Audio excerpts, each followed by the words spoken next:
Well, welcome to the public square, ladies and gentlemen. Where were you 15 minutes ago? This is like a, what, weren't you, what time did you come? Okay. Look what you, well, here they are. Well, welcome everybody. I'm Tom Silvestri, the publisher of the Richmond Times-Dispatch and your moderator for today's public square, which is our 57th civil civic conversation, believe it or not. God, the last one I got applause. Oh, all right. This is an unusual one in the fact that it's a first, if you can imagine something being 57 times old. That is, we often play off the news or issues of importance. This one has its roots in the last public square with the provocative topic, why is Richmond still segregated?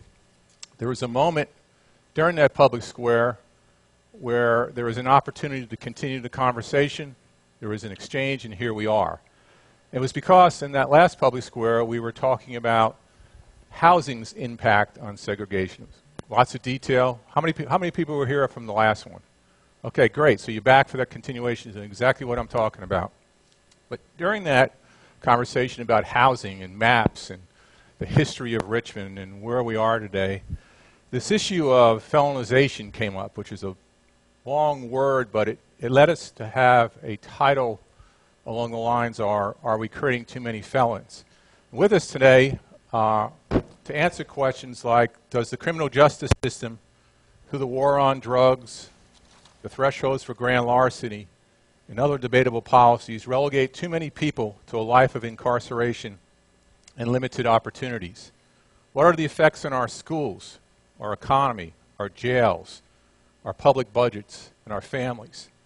What are the alternatives? How do we help bring those risky lives back to the productive side of society?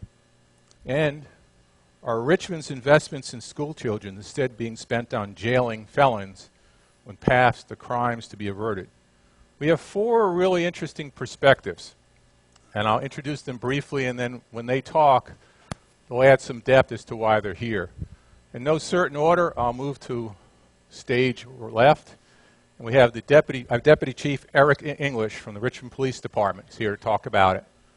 We have from the school system Superintendent Dr. Dana Bedden. Then we have somebody who helped create this, Commonwealth Attorney Mike Herron. And then a person who he knows real well, Sheriff C.T. Woody, who also has an interesting perspective along the lines of the last public square because of the history, who has his first parts of his career as a detective in those bad old days when Richmond had as many as, how many murders you're working? 160. 160. How many murders we working this year? We have 9 so far this year. We have an interesting wow. Okay, Deputy Chief English, let it be said, you've got the first applause. You may want to leave now. Sometimes when I get the applause, I just leave. But these are the perspectives that are very crucial in understanding it, and of course, at some point we'll invite you afterwards to engage as well. For somebody, how many people have been here? How many is this their first public square? Why? Okay, wow. That's great. Welcome. Square works along these lines, just some ground rules and then we'll get into it.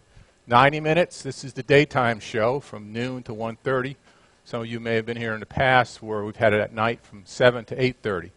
The way it works is it's a civic conversation of issues of importance to the Richmond region. What we ask for is to be active listeners and active speakers. And if you're a speaker, you've come equipped with a blue card. If you can hand that to me, everything in this public square is on the records. This is not an invitation for us to call you at 8 o'clock while you're eating dinner so we can ask you whether you're a subscriber. It's so we can get your identity correct, so if you can hand that to me. If I give you the microphone, please keep your comments to 3 to 5 minutes. We find that if somebody makes one key point, the point that you're also thinking about will probably be made by somebody else. If we run out of speakers, we can come back. Everybody understand the public square? Also, as good hosts, we have water to the sides. If you feel like you need to quench your thirst, go ahead and do that. So, all right. Let's do this. Let's do this setup. I'm going to take you back to the last public square, number 56.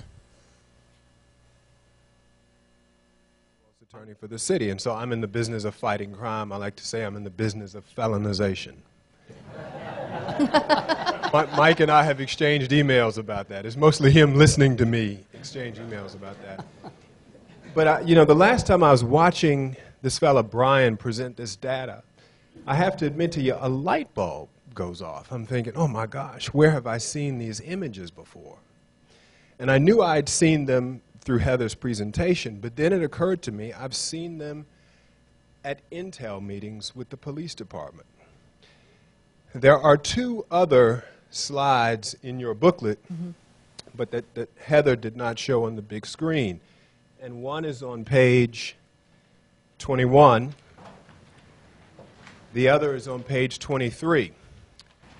The image on page 21 shows poverty rate and school segregation. The image on page 23 shows what I like to call opportunity deserts and poverty reservoirs. What's fascinating to me is that the concentration of violent crime and therefore the disproportionate consumption of taxpayer dollars for crime fighting is in the same areas where you see the opportunity deserts and the disparity in income and educational resources. And so I'm sitting there going, oh my gosh, you know, what is the implication for me? And what I have come to conclude, and this is probably not going to sit well with a lot of folks in this audience, is that the business that I am in is a business to nowhere. People grade law enforcement's, the effectiveness of law enforcement in several ways. One of them is to eliminate or reduce crime. Another is to reduce offenders, eliminate offenders from the community. And the principal way that we do that is to incarcerate them or felonize them. Felons cost you money. Whether you incarcerate them or support them as second-class citizens down the road, felons are more expensive because their capacity to yield is significantly diminished as a result of the felony. The felony rate in the opportunity deserts is sky high. The felony rate in the areas where there's so much disparity in income and educational resources is sky high. And so I'm really struggling with how to do this. But I've got a feeling that Richmond is going to derive a much higher yield if we felonize as a last resort. Well, wait a minute, because it's complicated.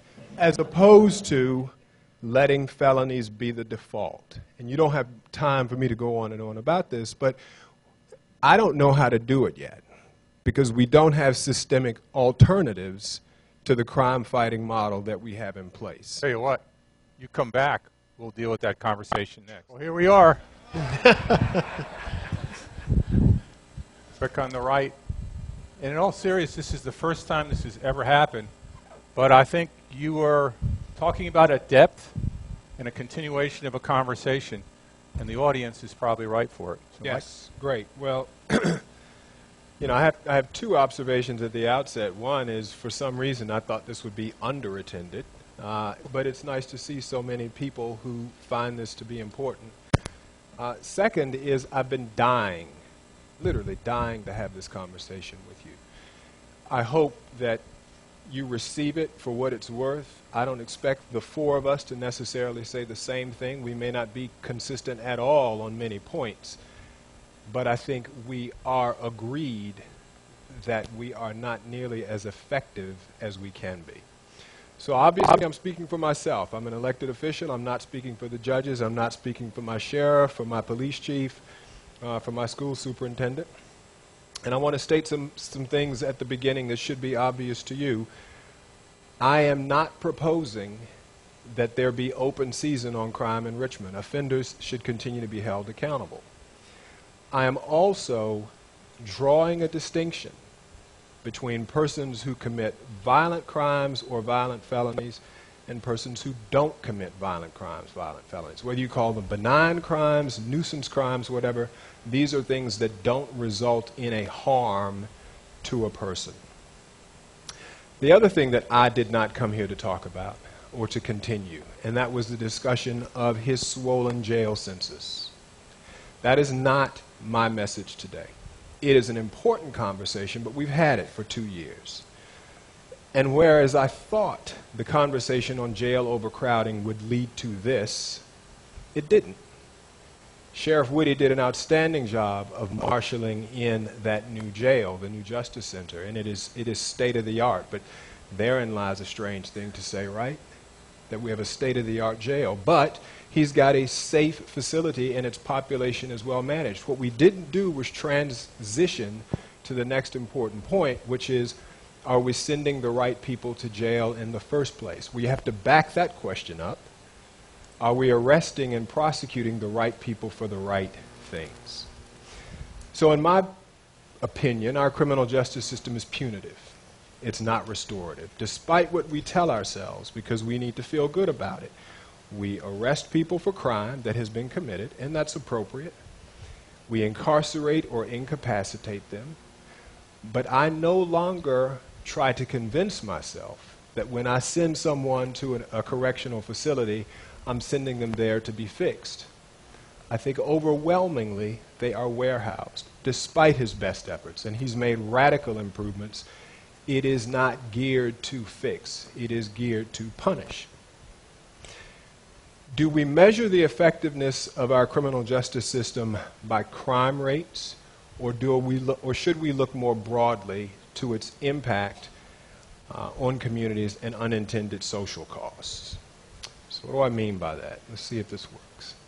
So here's a traditional model for the way people get swept up into the justice system. You have an incident, response call, probable cause, arrest, prosecution, sentence at conviction. None of this should be new to you all, except that people tend to focus on this and this. What happens in here gets lost in translation. It's almost as though you don't have an attention span for it. When we go out and we try to campaign for stuff like this, you'll give me an hour to talk about this or this. But eyes glaze over when we talk about the exercise of discretion short of actual prosecution and conviction. So at the outset, what I say to you is this. If we have decided that we are going to convict people of felonies, then starting now, we better be darn sure that we intend the consequence of the felony. So we better be sure that we intend the consequence at this point.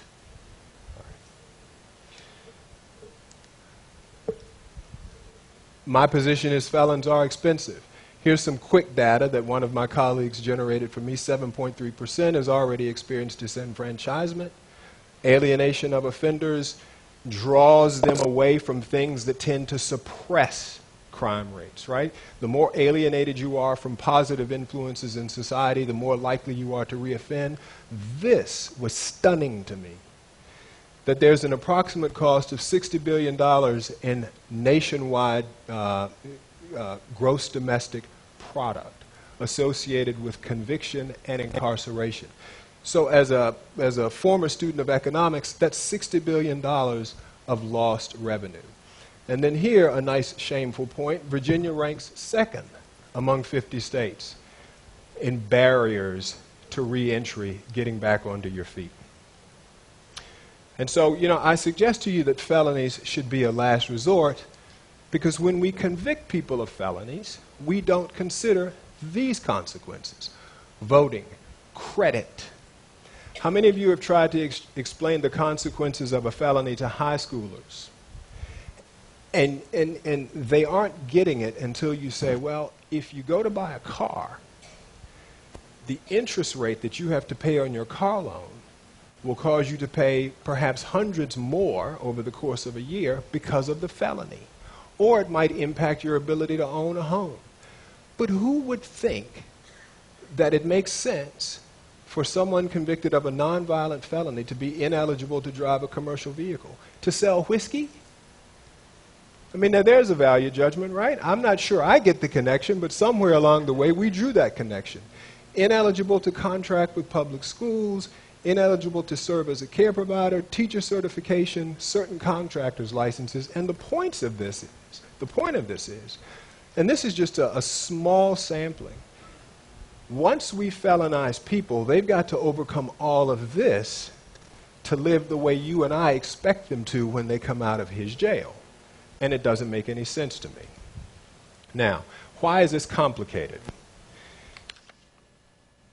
You all have to set your community tolerance for us to do things in here. In other words, you have to be willing to tolerate a certain amount of risk and harm as we try to avoid the felony at this level. You all have to be willing to pay for the treatment, the sanctions, whatever programming we're going to provide to prevent us from getting here at a felony level. And then most importantly,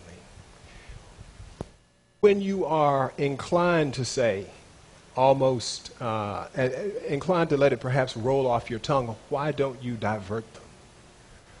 Why don't you give them a second chance? So we hear that, and there's nothing, it's well intended.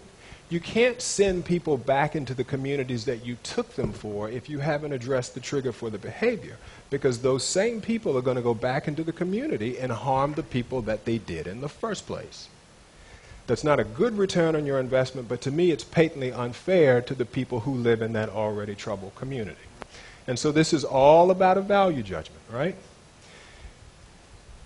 And unfortunately, it's going to be a money call for you. In Virginia, there's no codified framework for this. Virginia is one of the states that has not set up a legal framework for diversion, which means it's up to localities to do it. And if it's up to localities to do it, we have to find the funds to do it. And so, is this another value judgment? Of course it is, because you've got to spend the money on A, or you spend the money on Z. And I like to think that it makes sense to spend the money in a front-loading scenario. That is, I want to see my dollar spent on early childhood, which, interesting to me, the Fed has concluded yields a return that far exceeds the yield you get on spending money in law enforcement. I'd love to see it spent on schooling, but not just broadly schooling. Maybe I've become conservative in my older years, but I'd love to see a return to vocational education for students who are not going to go to college. Career technical education. We don't say vocational anymore. We do in the courthouse.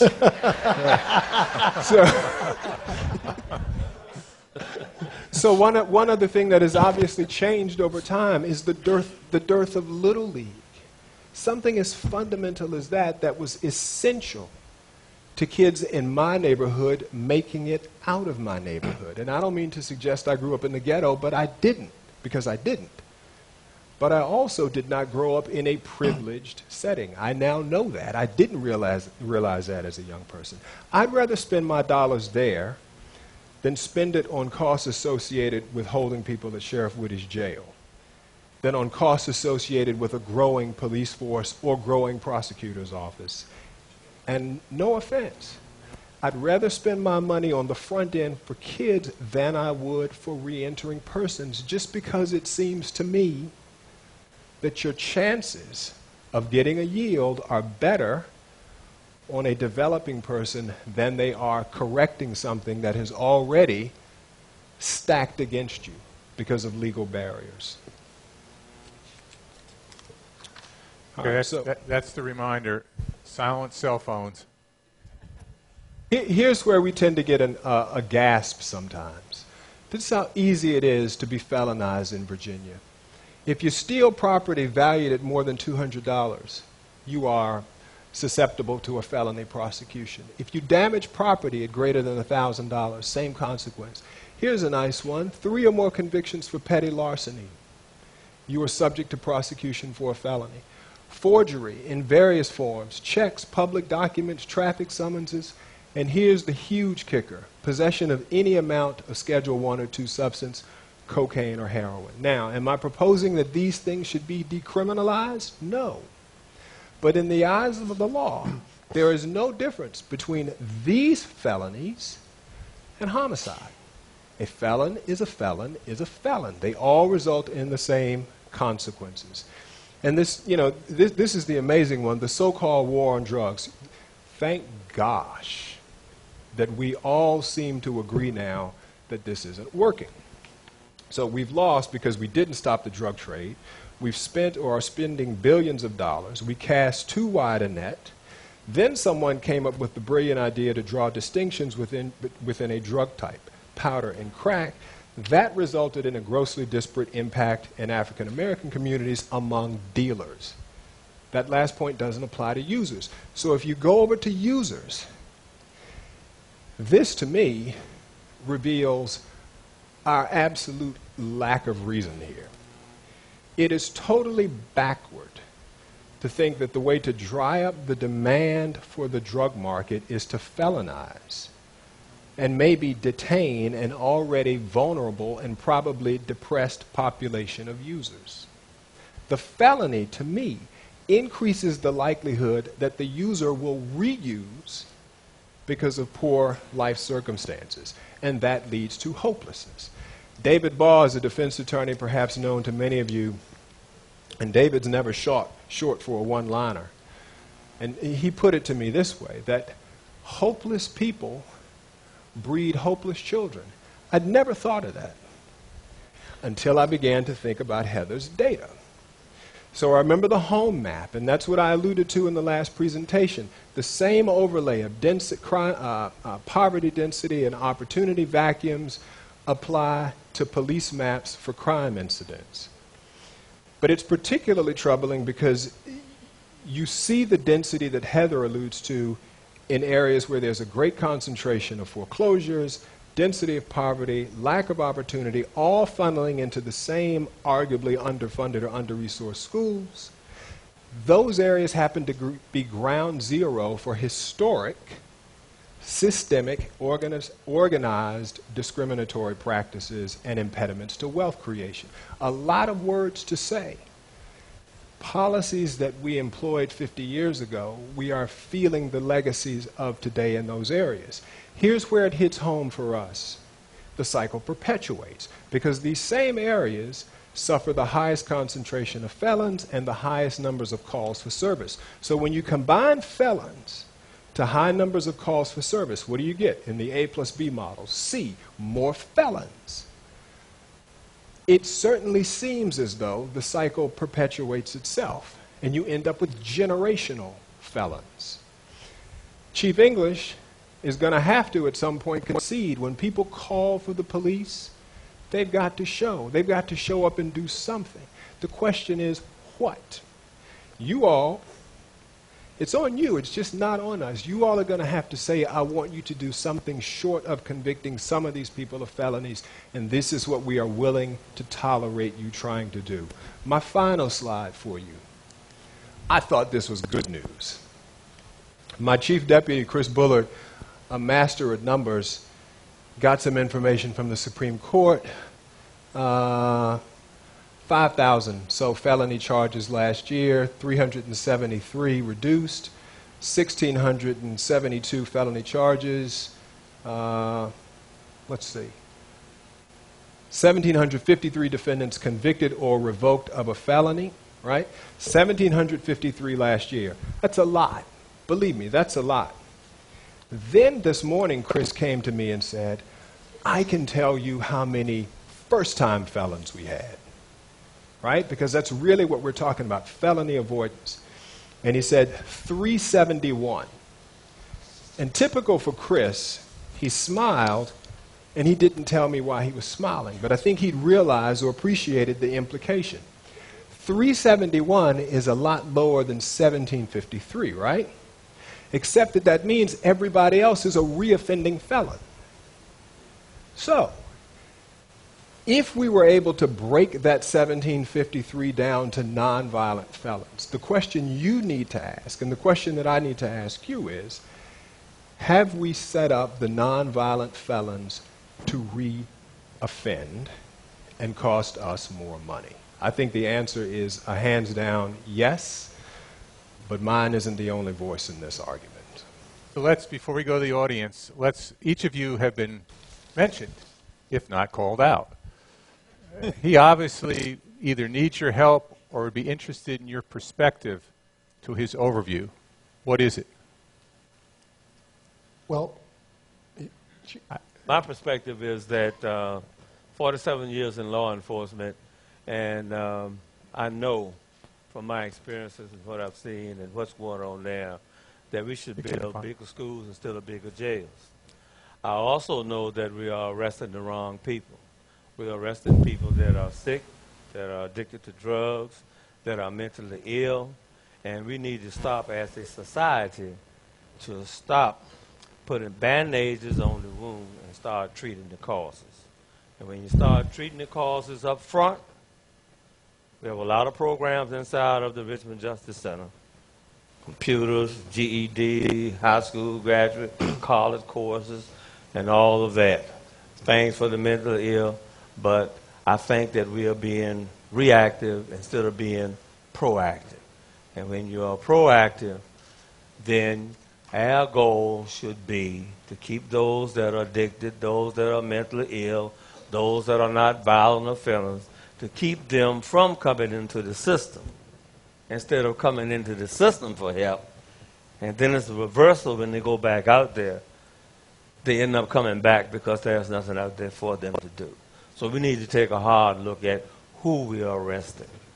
No, some of my friends say I'm going soft on crime. That's not true. I'm not soft on it at all, but it's no crime for to be addicted to drugs. It's an illness.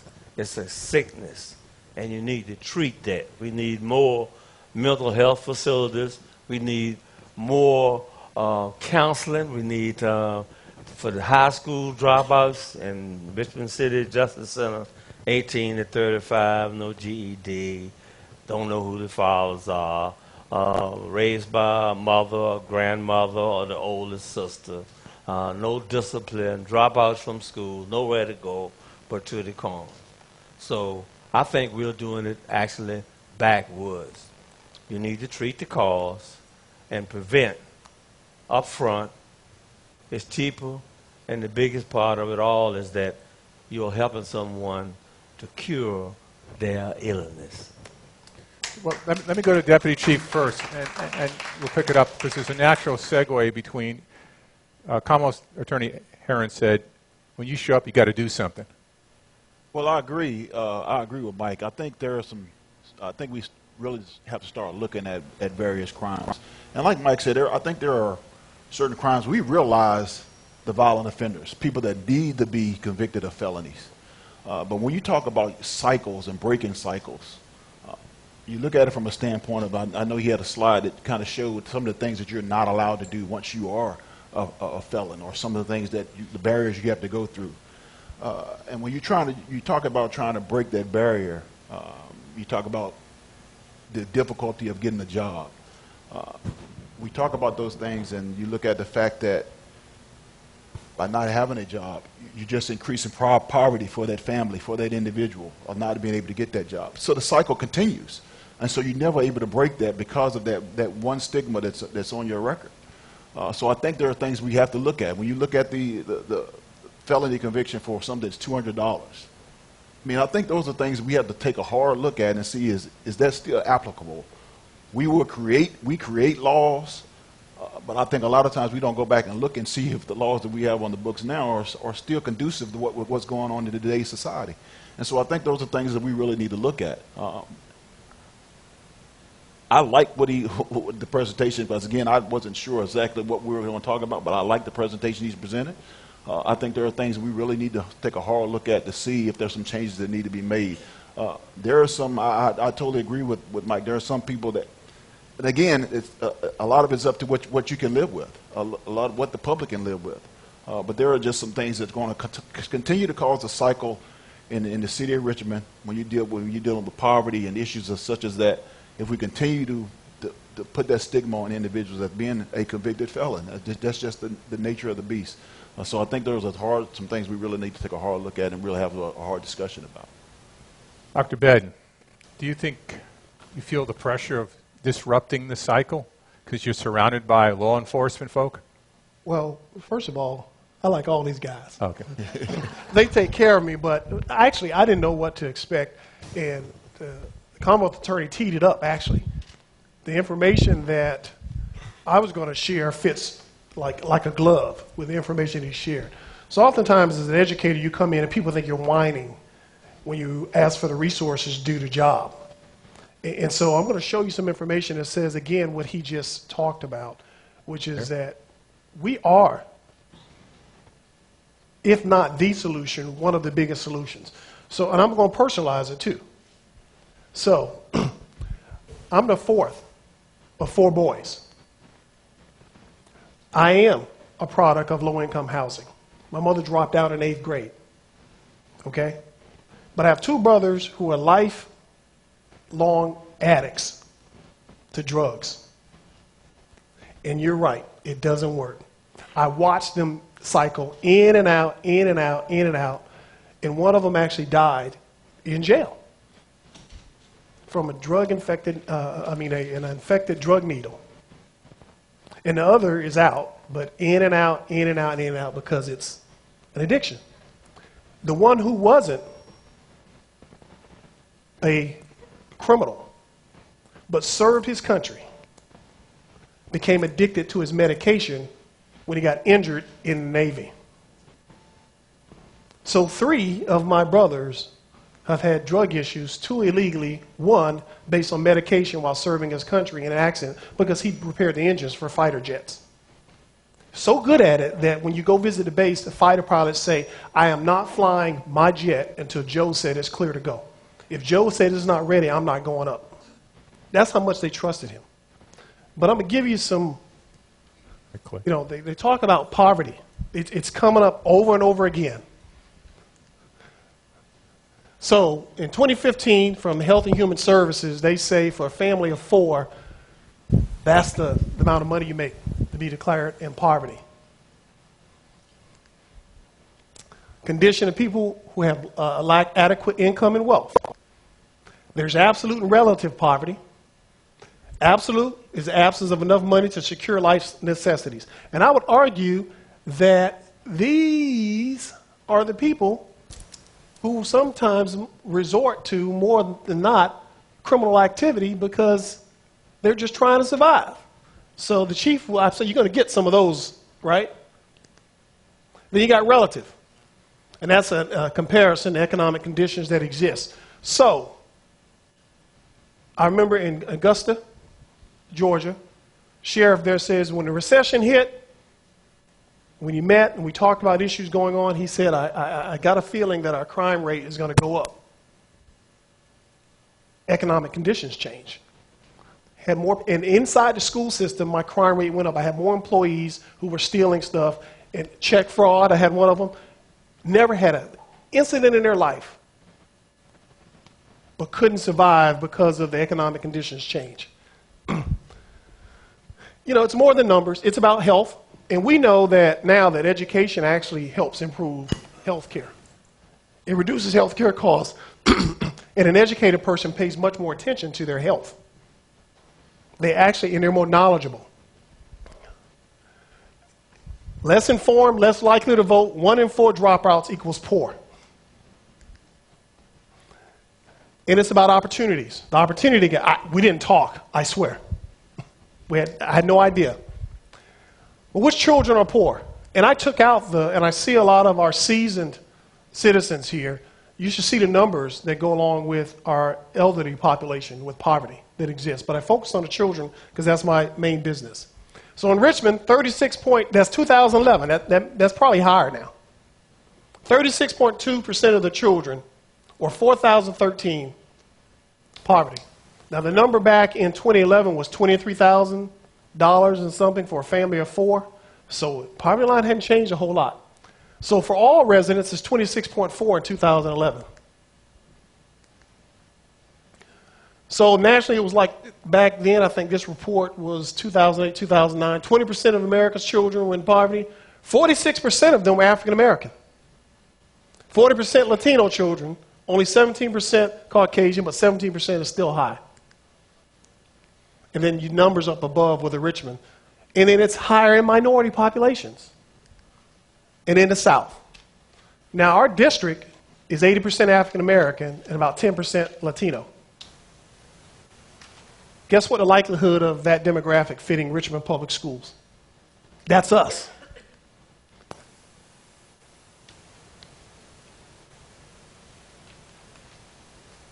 So here are some of the big things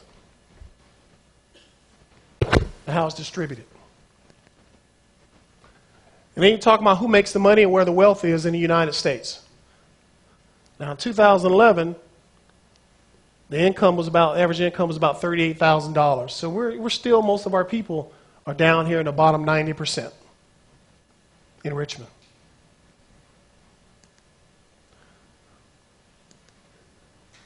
People are poor because of human capital theory, lack of education, job training. You've heard this. You know, race, discrimination, and the big one, segregation. Family type, culture, generational becomes a culture. Lack of employment opportunities and low wages, and lack of political power. And then back in 2002,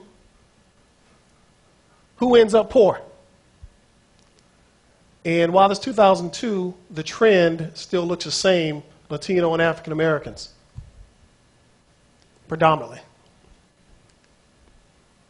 And Virginia actually is one of the least most impoverished states, but you saw the demographics of being, I think you said number 2? For barriers. Yeah, for barriers. But it's also about decisions. So I would encourage each of you to read the Justice Policy Institute, Education and Public Safety, that came out. It reiterates everything. But then you talk about the money, saving futures, saving dollars, the impact of education on crime prevention. And in essence, some of the numbers really spell out when they talk about the return on investment. We're spending the money in the wrong places. Can you bring up the other one, the per capita for me? So you heard the comment, we have a state-of-the-art jail that really, because the way it's designed, ends up being a warehouse. It's not geared to fix, but it's geared to punish. Sheriff, your jail was about $134 million? Yes, sir. Okay. $134 million would have built 2 high schools, or 3 middle schools, or 4 elementary schools.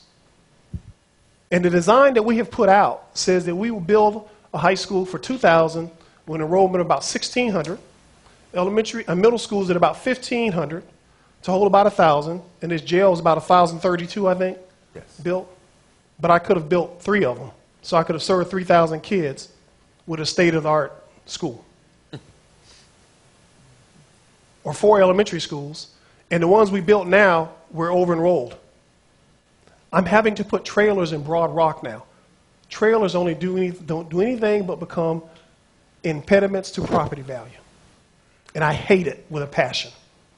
But that's what we're doing. But we have to make decisions, and this is based on CAFR. The last one that was available was 2013. So we just pulled it straight from those numbers because that's the only thing we have comparable for Virginia.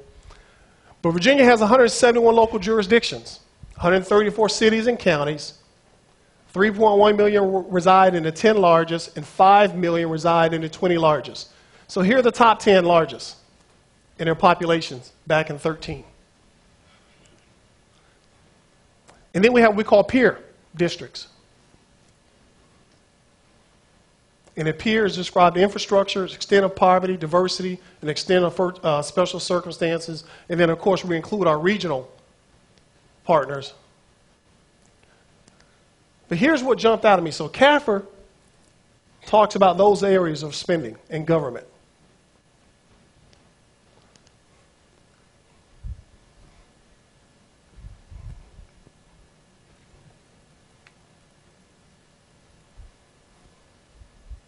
Among the 20 largest.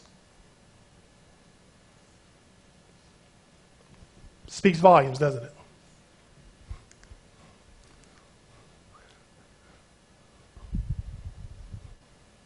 The red is Richmond, and you can't see all the other ones. But this far one over here, that's Fairfax County. This is Arlington, and this is Alexandria. The closest ones to us are Northern Virginia. General government, 43% is Richmond. Arlington is 48%. The only one higher, looks like, is Alexandria. Judicial, still above the line. The average chart, the line is the state average. Public safety, and it worked. You're 160 or 106 per year, down to only 9 this year. They made the investment, it worked, didn't it? And of course, the human capital, better trained, doing a great job. So they took the money and got it delivered. Public works.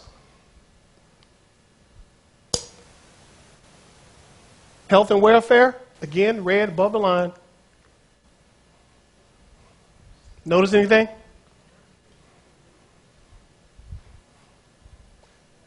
The per capita, that's choices. So here's what jumps out at me, though, when you take that on a national level. The report said that we spend on average about $13,000 to educate a student, about $28,000 to incarcerate. We spent $200 billion on justice systems in 2008. $200 billion. The largest federal dollar allocation to schools in America is Title I. It was $14 billion. $200 billion, $14 billion. Take a 5% increase in the male graduation rate, and Virginia would benefit in the economics of $179 million in economic benefits.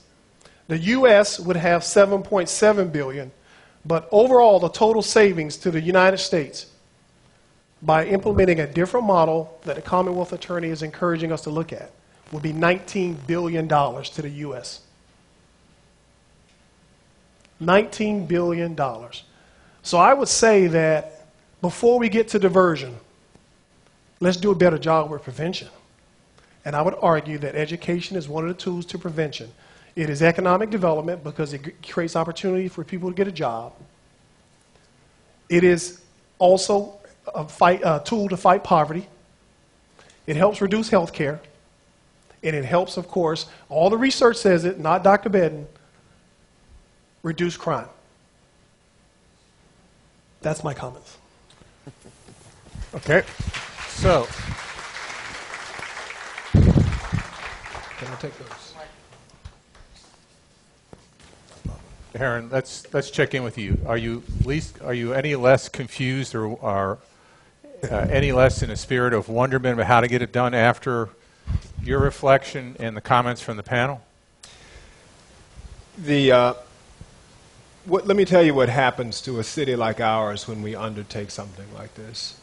As soon as it gets attention, maybe after today, the response from some folks who think this is a bad idea will be to suggest that if Richmond contemplates the exercising its discretion in such a way that is not consistent with that typical model of arrest, prosecution, conviction, that the city will suffer some consequence. So put it differently. If people think the city is turning a blind eye to criminal behavior, there will be threats to the city. We as a community have to reconcile our interest in adopting a different model with the probability that there will be adverse consequences at the state capitol. And I only say that because every year when there's an effort to increase the threshold for grand larceny, it gets shot down at the General Assembly. Whenever there's a proposal to study diversion models at the General Assembly, those proposals are defeated. And some of those same legislators will opine that places like Richmond are being soft on crime and therefore inviting people to come into our city to reoffend. So I don't pretend that it's simple, But I mean it when I say if we're going to do it, you can't just look to the people on the stage and say, go do it. You all have to demand it from us and from the administration, and then be willing to make the tough calls on how we spend your money. You know, it's interesting that I would say, you know, people really don't understand, but schools and our student code of conduct is really nothing but a small microcosm of the justice system, because we have to go by due process and things like that. But exactly what you described happens when we try to go through a restorative justice model. We're often accused of becoming too soft on holding students accountable, and then we get pushback and fighting. You know, this weekend, I think if everyone, you didn't have a chance, look at, I think it was Sunday's paper with the teacher, John Marshall. And her response, she could have easily pulled a trigger and had that student put up for a panel. But she stepped back and let a little bit of time, a little bit of calmness, they re-engaged. He's far better tracked now, and I hope he stays that way, because what would have happened is he becomes your $28,000 a year investment rather than your $13,000, and probably more than that, because you know it goes up, Sheriff, I think, depending if they got medical issues and all Yes. those other things Yes. that play into it. But we get the same type pushback when we try to go to a more restorative justice model inside the school system. I think it's a great question, and we'll get ready to go to the audience. What is everybody's tolerance level, to paraphrase you? What is the city police tolerance level? Because we've had reminders throughout the course of the year of communities that imploded. Well, it goes back to what Mike said. When the community calls, you know, we're going to respond, and at some point we have to do something. And just what that will be, a lot of times is going to depend on whether it's what the law allocates us to do, because that's what we're tasked to do. So we're kind of put in a position where we have to take some action depending on what that is. My position, and I think our position, would be that we're going to enforce whatever needs to be enforced. But at the same time, we want communities, because we tell communities to call us all the time, and so we want to receive those calls, and we want communities to be safe. But at the same time, if you look from the global perspective or global picture, and not just like just Dr. Bedden, like the teacher said, not just looking at your own situation and looking at it from a more broad perspective, what we do and the action we take, is that the best action for that particular incident? And I think those are the things we really have to take a hard look at. Sometimes the decisions we make and discretion we have on certain situations may not always be the hard nose, let's lock this person up and charge them with as many things as we can and get them off the street. That doesn't work in many cases. So I think there's some things we need to look at and take a step back and look more from a global perspective. Okay. Before we go to the audience, what do you want from the audience? Panel, what do you? And I'm sure you'll have questions for the panel. What are you curious of? What are you curious about? You mentioned tolerance. Do you want them to give you feedback on what their tolerance is along the lines? You want the feedback into what you all said? What's the best community conversation here? I want the audience to realize that the real problem is behind the yellow tape, behind the yellow line. The police, law enforcement can only do but so much.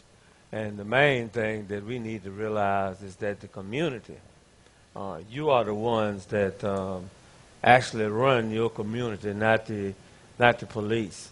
And we have to deal with our social issues that have been just passed on and never been corrected, from the homes to the schools and from in the community. You cannot have a crack babies having babies. You cannot have a person that owns crack go to the hospital, have the baby, they come out 3 months, social services, and I'm not down on anybody because everybody is short. Social service cannot do the job that they're supposed to do with that particular crack mama, as you might want to call it.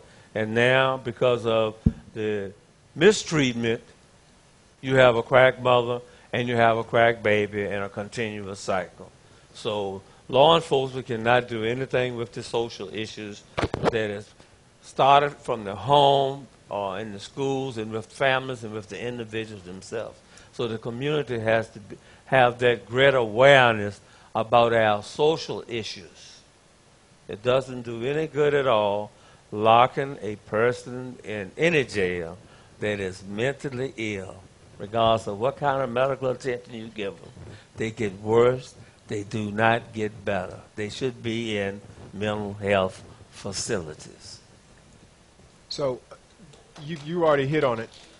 Tolerance. I need you all to give me a sense of your tolerance for risk and your tolerance for harm while we try to avoid felonies. But I'll define that with an example. Whenever I go to some of my friends in the defense bar and say, I'd like to never convict another simple possessor for a felony, drawing a distinction between dealers and users, and we can take up the conversation about dealers at some other day, to a person, when I say to them, next, what would we do with the people when Eric shows up? And there's clear evidence that they're in possession of the substance. What do we do? Every one of them, and these are seasoned defense lawyers, says, I don't know. It's easy to say, don't arrest them. It's easy to say, treat them. But the more complicated question of how specifically we avoid the felony for this person, nobody seems to have the answer to. So I'd love to hear it. Okay. All right, let's go to the audience. Here's the drill once again. You have your card. Stand up. Please identify yourself. Try to keep your comments to three minutes. We got a lot of people in the audience. I have a mic, and Bob Rayner has a mic, and Bob's standing by for the first one. My name is Gwendolyn Humphreys. Could you please stand? The cameras cannot see you. Thank you. Thank you. My name is Gwendolyn Humphreys. Okay. I retired and came here 4 years ago. I am a retired middle school teacher, so I feel your pain. There are a lot of things that we can address in the schools if we actually take note of the fact that we are there to serve the population and that these kids need more than just the academics. Now, if you go back to the original middle school setup, there is a built-in provision for mental health services. We teach children how to identify needs and how to address situations before they become a crisis. What we have here and all over America is schools that have adopted the title middle, but they don't provide the services that middle schools have. You have a dressed up junior high school. Now, what I would like to do is offer you my condolences. We are in Richmond. I am sorry for your losses. Your losses are numerous. Lack of integrity, compassion, and hope, combined with a tragic history of lack of humanity. And all of our neighborhoods and villages and suburbs are serving. They are deficient. However, I'm a poet, and this is my hope for you. Gwendolyn Humphreys, and I'm 64. I have enjoyed my life as an educator. Of math, science, and history too, I have taught many seasons before there was you. If you hear my story, I'll tell you true. Poetry and literature make my brain renew. Poetry lovers are sincere in heart and never try just to play a part. I often have wondered how to retire with joy. It is difficult to see every girl and boy subjected to ridicule and adversity with no help from their community. I highly recommend that you desperately seek to apply for the grants that are here for the meek, who want to educate and prepare our youth for a future that combines life, knowledge, and truth. I've written the mayor and the school board and folks who make decisions and buy nuts and bolts. Emails and phone calls and letters galore of businesses and agencies galore. Hoping that someone will understand that children cannot attend to the business of learning with stress in their heads. from learning that someone they know has been dead, from violence and anger and safety concerns, cause unrest in our schools while neighborhoods burn, in places beyond our reach, but not really so far as Virginia Beach. Now I can go on, but you know where my heart is.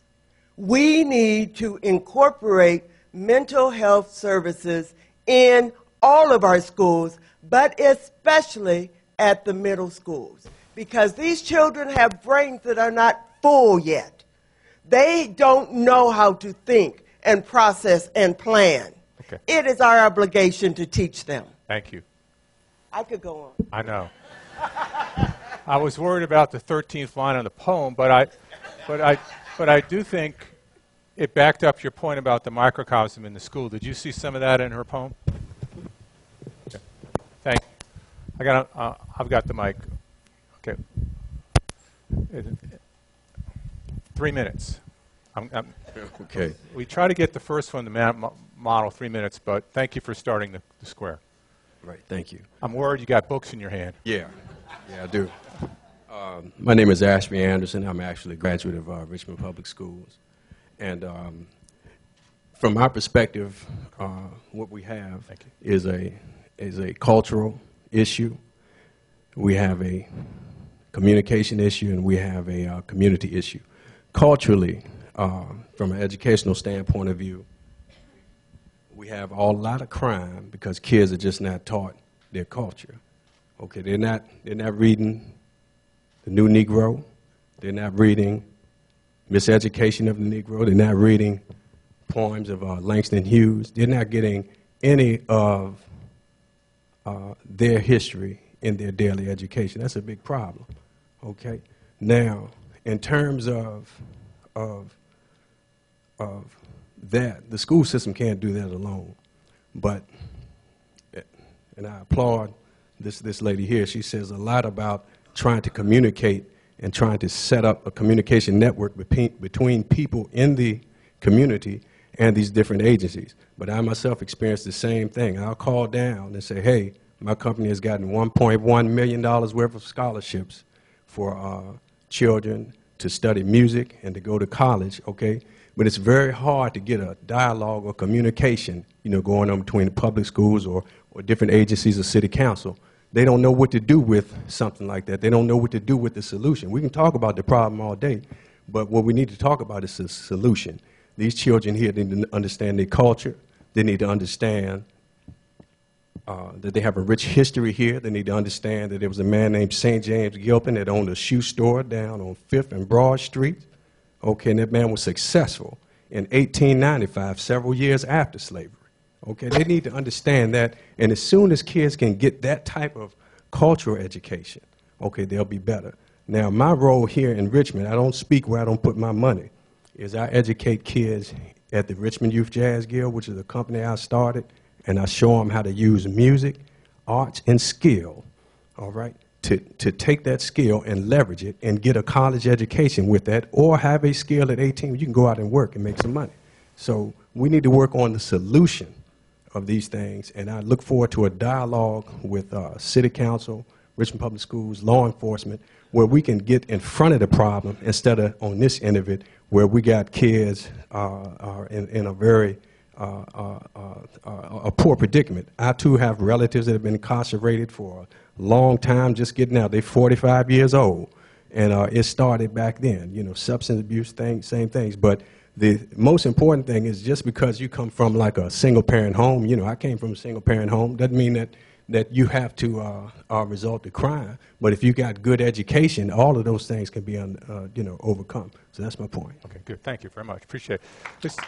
His point is, how much of it is there are solutions in matter of selection? I mean, is it, is there a dearth of solutions that you have to pick from, or are there many out there you have to choose from? I mean, Well, to be quite transparent, it's a matter of, we get a lot of, how should I say, people come up with solutions. It's the issue of the quality and its ability to fit in the framework.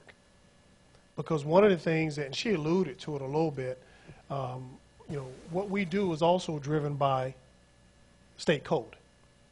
And Virginia SOLs and all those other things that we have to get in. And then, quite honestly, we have to take time to go through the quality versus everybody wants it their way in their manner.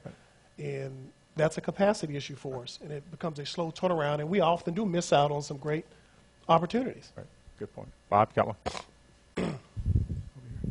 Hi, I'm Amy Woolard. I'm a policy attorney with a group called Voices for Virginia's Children. I'm glad to see Dr. Bedden on the stage with law enforcement. So this is really, I guess, a question in the form of a comment. I think any conversation about criminal justice reform has to address our school-to-prison pipeline. There's a recent Center for Public Integrity report that ranked Virginia first in the nation for referring students to law enforcement and courts for school infractions. That's nearly 3 times the national rate. Many were from middle schools, which we know, as other commenters have said, is an age range where students are really primed to start down one of 2 roads. Long-term suspensions and expulsions set kids on a downhill slide that's extremely difficult to recover from. And we know that court involvement at the juvenile level really sets kids up for further court involvement and on into adulthood. Another, you mentioned the JPI report, Dr. Bedden. Within that report, it showed that Virginia spends $150,000 per youth for a year of incarceration in our juvenile correctional facilities. I think we can all imagine better ways to spend that money. So I just hope that further conversations about incarceration will always include looking at ways we over-criminalize our young people, and their behavior can end up defining them for the rest of their lives. So I'd appreciate any comments you all have on that. That is actually somewhat trying to happen with the juvenile collaborative that is including the police department, the Commonwealth attorney, RPS. But I would tell you that, again, I think it's going to go back to, and even this past year when we changed the format of our SCORE, Student Code of Responsibilities and Ethics, that tried to give principals the ability to look at individual cases and consider circumstances rather than this zero tolerance or you must do this for that consequence. So that was a step back, too, to try to help that. But additionally, the challenge becomes, again, I think, is where is the tolerance level for the community, and the community meaning the outside community and the internal school community, to redirect energies and resources to get restorative justice in place, to get other options in place. And I don't think anyone up here is saying, and I think the Commonwealth attorneys have been very clear, we're not saying don't have consequences. What I'm hearing is looking at and changing what they are, but there's still consequences, because that's what we continue to advocate. I don't think any child or student should not have consequences. It's changing it. For example, you know, I've had to tell my principals, why are you suspending a child for skipping school? I'm like, what? You know, so you just gave them what they wanted, you know. But you know, before we applaud ourselves for the wisdom of that quip, right? 7, 8 years ago, Richmonders were calling for us to prosecute parents for truancy. Now, what happens when I convict someone who doesn't have a criminal record for a teenager who won't go to school, and that person's record becomes an impediment to productivity? So, you know, the answer to Tom's question, do we have many solutions to choose from? I think the answer is no. Dr. Bedden has quite a few, arguably, but Eric and I don't have many at all, because the criminal justice system is punitive. It's not set up to do what it is that I think we are beginning to generate a consensus around. Good. Question over here. A lot of questions. Thank you. My name is Ilya Davis. I'm a homeowner in the 5th District. I believe that human behavior is shaped by having something to lose or something to gain. I believe that prevention is better than the cure. I believe that an ounce of prevention is better than a pound of the cure. So what I'm saying is this, is that I see 4 legs when it comes to the word culture. You have education, religion, family, and economics.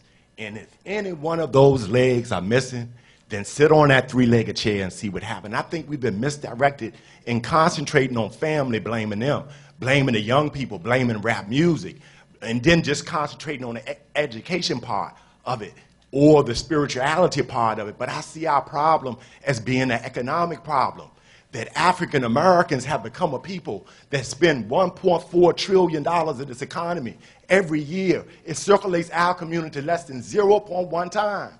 We don't have any supermarkets, any grocery stores, any corn laundry. We spend 8 times more than any other nationality on hair products, but we don't have one beauty supply store. I don't believe in complaining without offering a solution. I don't believe in solutions that we have to go to the government or the city every year to ask to beg for handouts. I believe that our problem and solution are one, through community-owned cooperative economics. So all I'm saying is this: instead of complaining that convenience stores are making $500,000 to $1 million a year each, clustered in low-income areas that I grew up in. I grew up in Wookham, Creighton. I did 13 years in federal prison. Allow me to go into the jails and talk to them about community-owned cooperative economics. I'm talking about one-time financing.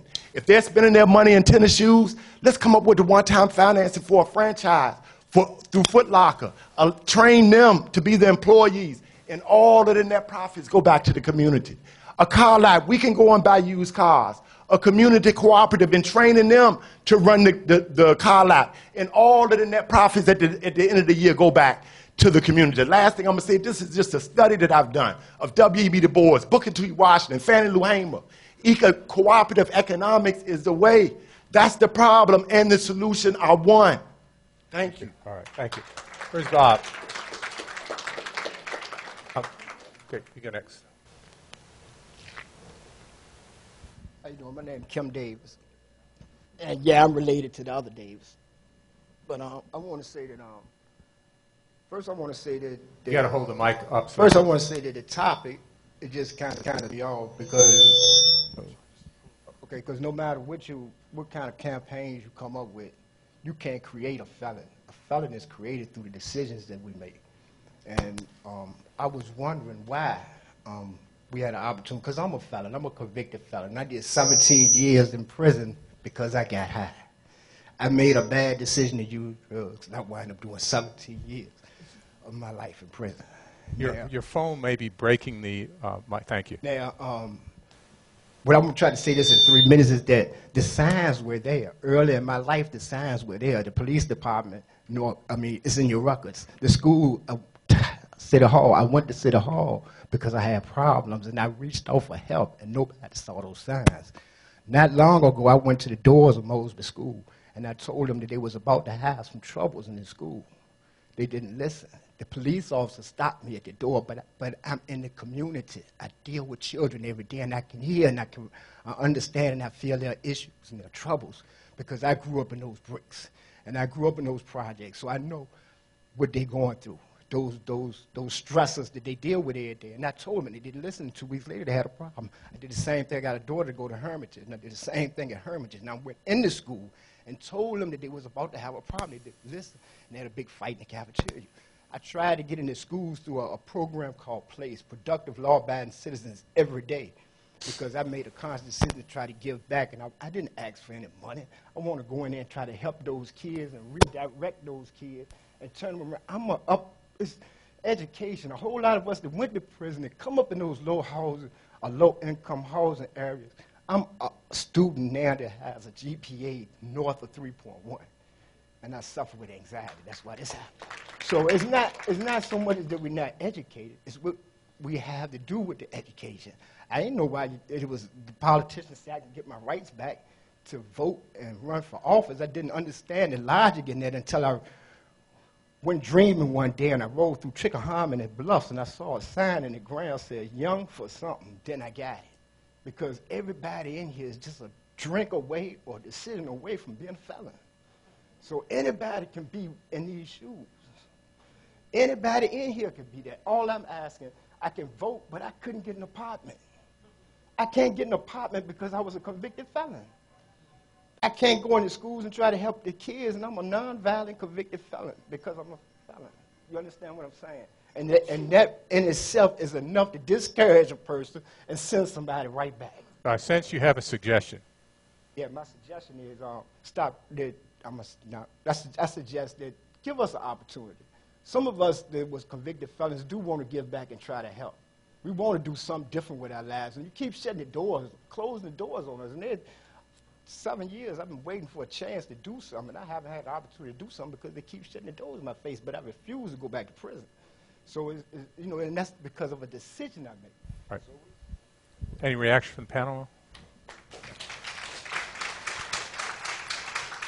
You know, while you take your mic to your next speaker, it's going to require changes in state laws, or Richmond just has to agree to go a different way, really, and take the chance that the direction we go in, even if contrary to law, is the right direction. So, you know, I came here hoping to get answers too. I wish I had come with a platform of solutions, but it's just not that easy. Well, it's where we are. And did you want to join the panel? Oh, No. I just wanted to speak. Okay, welcome. Okay. My name is Suzanne Panici, and I've driven up here today from Lynchburg, Virginia, for a couple of reasons. I'm a college professor of psychology, and I was hoping I could come up here and find out what you all are doing up here in Richmond, because I've heard a lot of good things.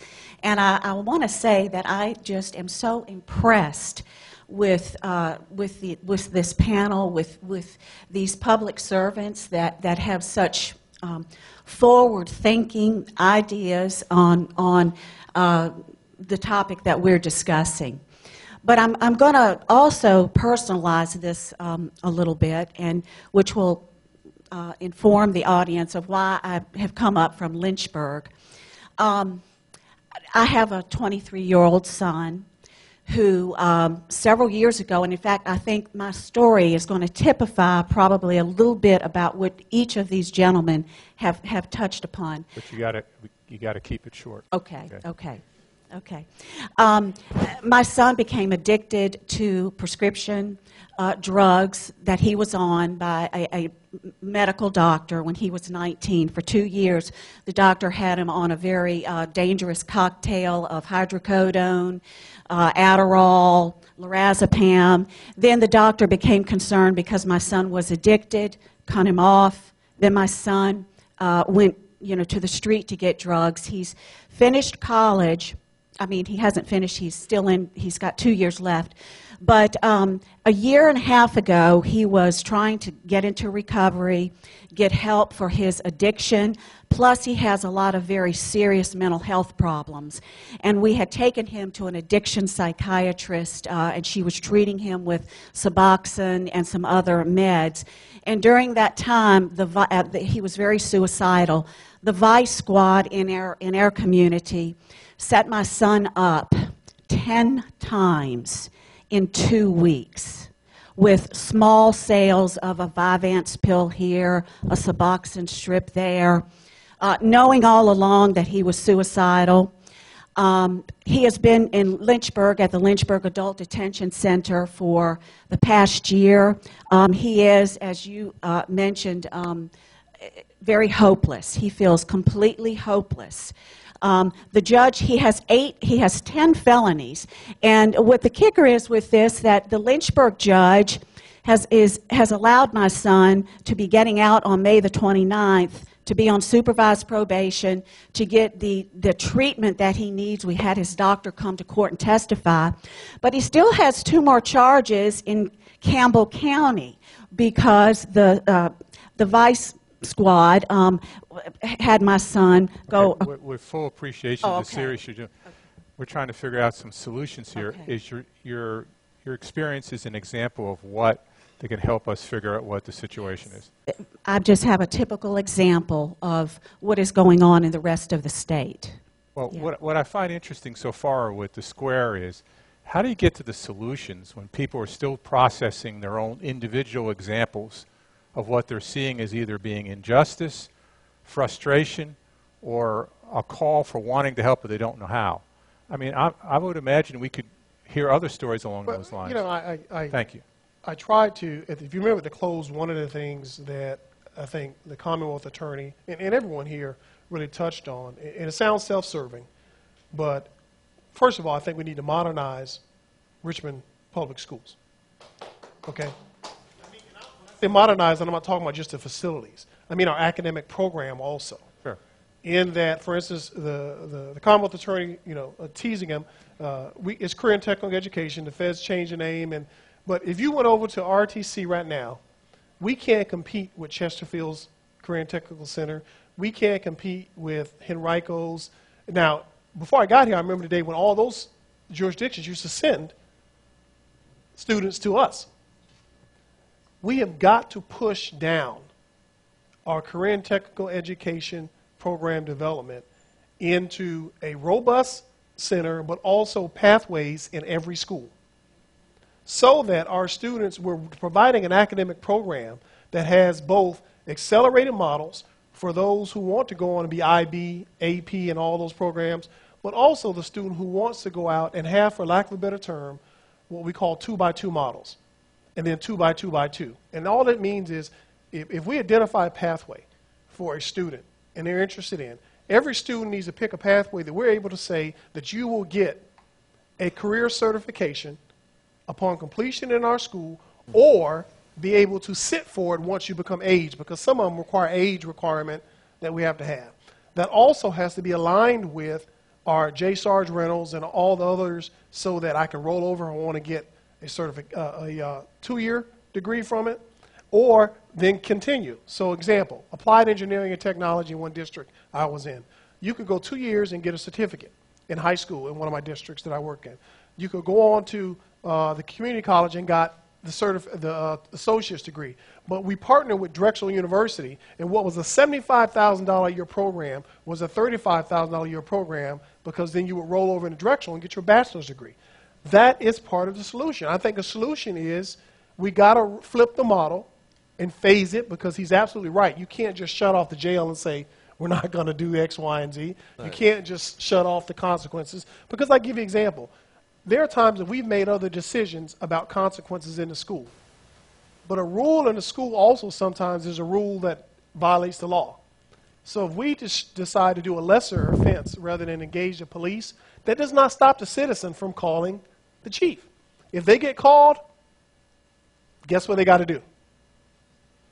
So again, one of the solutions is our academic program and how we offer opportunities for our students. We got to get into prevention mode, invest in the front end, and stop waiting to be reactive in the back end. Good. Thank you. Appreciate it. So we've got about 10 minutes left. I really want you to sharpen your comments to the opening question, and that is, what is your tolerance for the changes that have been put before you?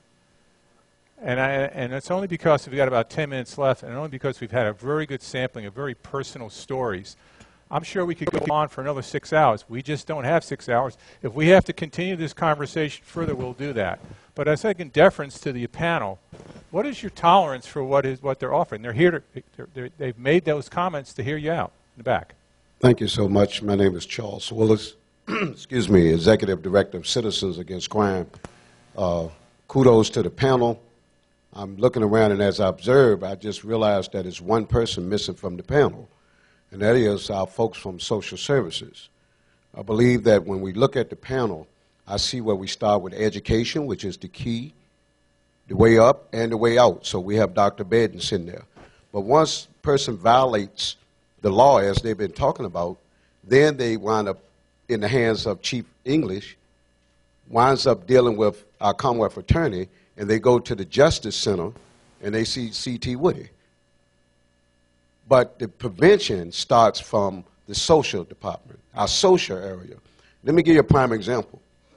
You're either part of the problem, part of the solution. Everyone has a resolution here. Everyone has a hand that's been raised. However, last week, J.J. Mann and myself took it upon ourselves after saying enough is enough with the violence, and we created what would Stop the Violence rally over in Mosby. But that's not where it stops. But the idea was to reach the folks where they were. So we added the march, but the reality was to bring attention and awareness to this is your community, and it's only going to stop when you say it stop.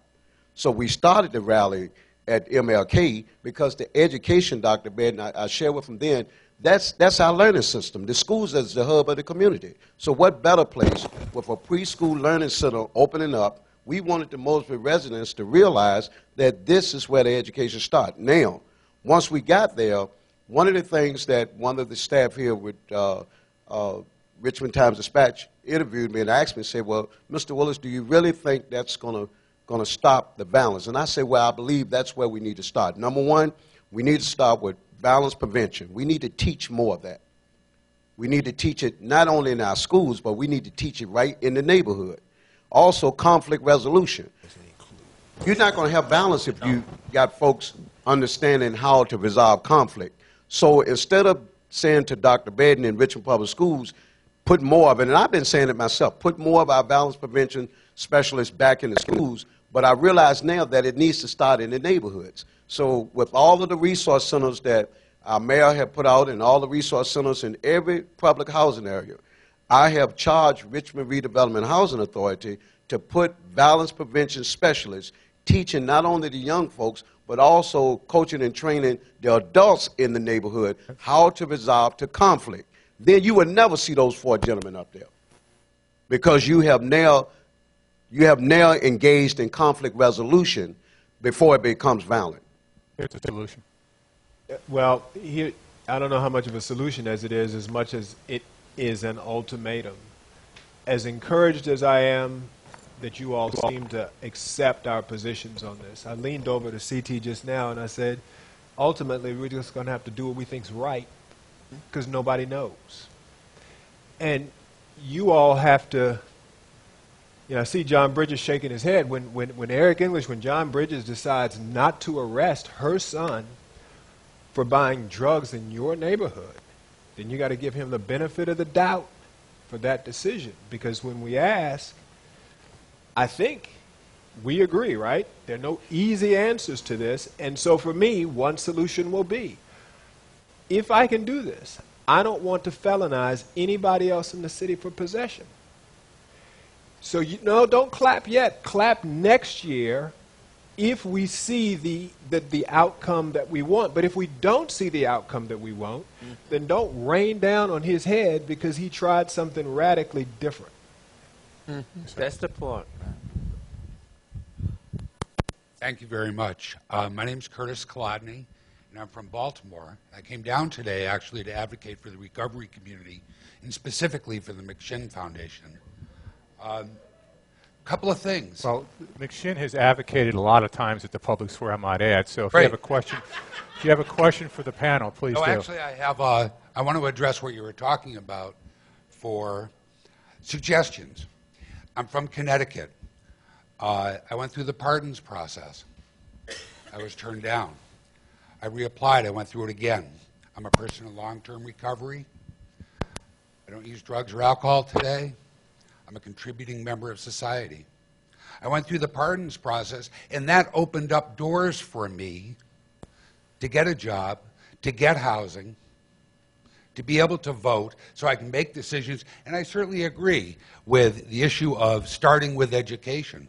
But we have a whole lot of people and a whole lot of money that we're spending in the corrections department today and will continue to spend there for the next 40 or 50 years. I would ask that housing becomes more recovery friendly. I went into recovery, I was told you can't go back to where you came from. I went to a recovery house.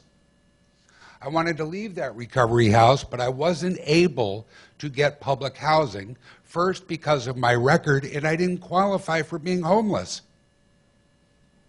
So if my stay in treatment, my stay in a recovery house can be viewed as an episode of homelessness, then I can qualify for a number of programs that exist today that will help me be housed. And I thought for a long time, in my active addiction, I could talk about counseling, treatment, and all of these things, but if I had no place to sleep that night, didn't hear anything you said. Thank you. Sure. That ties back to the initial one. Bob, you got somebody back? We got time for a couple more because we're at the 90-minute mark. Yeah, my name is Blaine Lay. First of all, I just want to thank the Times-Dispatch for hosting this. I love hearing just the perspectives and the passion and having a civil conversation. Thanks to you all just for the work you do. I know it's challenging. There are nights you go home when you're overwhelmed, you're exhausted. Thank you. If the work was easy, somebody else would have done it, so thank you. Tom, to answer your question, my personal tolerance, Mr. Herring, for what you're presenting is pretty high. Like, this sounds great to me. But I work in like brand strategy, right? So I'm one of these creative, you read about like these great restaurants and these creative people that are coming up. And I was even trying to explain in my office what I was going to today.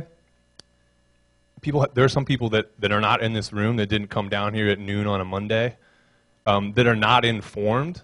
And so I think there are people that aren't in this room that we need to figure out how can we bring them into the conversation, particularly like this young creative class that's coming into the city. When we start to talk about community support for some of these things, we need to figure out how we can start to bring others into the conversation, like the graphic designers and the young folks that I work with. So, thank you. Yes, sir. Oh, good afternoon. My name is Clarence Donaville, and Mike and I have been talking about this subject for a number of years. It's very important. But I think what we really need to do here is give Mike and Sheriff Woody some help. I think that's what they need. And we have to start because we have to get help from the General Assembly. And that is really where we have to all start. Now, with these ladies sitting over here, we have a bill which we are prepared, just a group of us. Okay. And some of the members of the General Assembly have agreed to introduce it. And it would address what the lady in the black said back there to some extent, in that before any person can be referred, any student can be referred into the criminal justice system, they will have to go through a process called restorative justice. And the city of Fairfax already has that process. So I want to make that statewide. But what really is needed is for each and every one of us, and I know we all have problems, but instead of talking about our problems, we need to talk about what the solutions are that we can get and how Mike and Sheriff Woody and Dr. Bedden and the chief, how they can get the help they need and what help they need.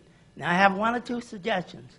First, Mike, I think there are a lot of prosecutors around the state who are still the old-time prosecutors, maybe even the majority of them. But there are some progressive prosecutors like yourself. And we need to try to organize them in some way so that they can be a lobbying effect on the General Assembly. And then we have to utilize and look for the members of the General Assembly who agree with this process. I've been talking for years about changing the criminal justice system to do exactly what Mike's talking about. And I think that we need to unite all of the friends we have around the state who are progressive and agree with what Mike's talking about. And with the unity of them, we have to go work on the General Assembly. Okay. Thank you. Now, a path to solution. We've got time for two more. We'll get this gentleman, this lady over here. My name is Isaiah Jefferson, and I, too, would like to thank the Richmond Times-Dispatch for having the public square. This is my 4th attendance at the square. You know, at 6, you get health care. Anyway, I think you do a great job, and I compliment the newspaper for that. Thank you for coming. I do have a bone to pick with the Times-Dispatch about the time. Oh, I knew that butt was coming. About the time. Why would we have such an important discussion on a work day in the middle of the day when a lot of people that need to be here are not here because they have to work their second or third job? It's the same complaint I get at the evening as to why we don't have it at noon. It's not a perfect time, but if we have this topic again, I promise you it would be at night. It was just a question. I appreciate your attempt at responding. Speak for themselves. Now, I'd like to address the panel for just a minute. I'm 66 years old, and yes, I am a real Vietnam veteran. Proud of that. Not that I'm a Vietnam veteran, But I'm proud that I went through that experience because I learned so much of what this world is really all about. Because you get to see the world on that other side where there is no bottom to the bottom, how bad life can really be. And people live like that all around the world. As bad as we are, and the worst of us are living 100% better than 90% of the rest of the world. The U.S. is great, and we need to recognize that. My other point is we got people here from Baltimore, Lynchburg. Where are the representatives from Henrico County? Where are the representatives from Chesterfield County? Where are the people from Hanover? I'm talking about on this panel because this problem, I know we're talking Richmond, but I'm saying this panel needs to be represented because it's not a Richmond problem. Did you attend the public square on the the chiefs when we had all 4 localities? Yes. Thank you. All right, I'll rest my case. Your point is well taken about being a regional in addition to city. We are sensitive to that. It's a great point. Final comment. Well, your hand has been up for 90 minutes. Yes, I got a new muscle. Take a picture of that. Hi, my name is Jamaica Pegram, and I am, by way of West Germany, a native of Richmond. So I came here when I was 6, and I left in 2004 after I graduated from Virginia Union University to go to grad school at NYU and relocated back in 2011 to do some things in my city. I'm the founder of Circle, which stands for Community Involvement to Remain Connected and Lead Effectively. And we focus on social innovations of social issues, where we give you a service project and immediately you get a workshop and a training on that particular population of that project. So if it's the homeless and it's elderly and that goes hand in hand and that's what you want to learn about, we train you immediately the next day or within the next 2 days. It can't go past a week. And then you're responsible to go back into your community, snowball effect, that's the term, to create the changes that you want to see. You become a Circle Plus leader. Moving on. Solutions, because that's what I'm all about. I'm pretty sure you all are saying, well, she's young. She got lots of ideas. Not quite. Don't let the olive oil fool you. But I will say this. The one thing that I've noticed is in the dynamics of the city. Richmond is not one of the major 5 cities. We are not receptive to change. Let's be very clear, okay? We're not receptive to change. We hold on to the idea of we're the South and we won't let it go. We don't know what things look like when the buses are running past 12 o'clock. It's scary to us. We want to know why people complain because our taxes are involved. This is what I want to have to say, and I am a part of social services for almost 20 years, and I'm a clinician who's a resident right now. But my thing is this, what I have an issue with is when things like this happen, we have to look at the dynamic, not just at the core and from the inside, but from the outside on the inside, right? So if you want change and what that looks like, you want to start with things to do. This city has nothing to do. People will say, yes, it does. There's things to do. I don't want to go in the house all the time at 12 o'clock at night. Not that I do clubs, but I would love to go to a jazz band and be out and have some, dinner and things like that and be able to hail a cab without feeling like I need to be in by 2 because everything closes. So when we start talking about things to do, whether it's my age who's whatever, I'll skip that.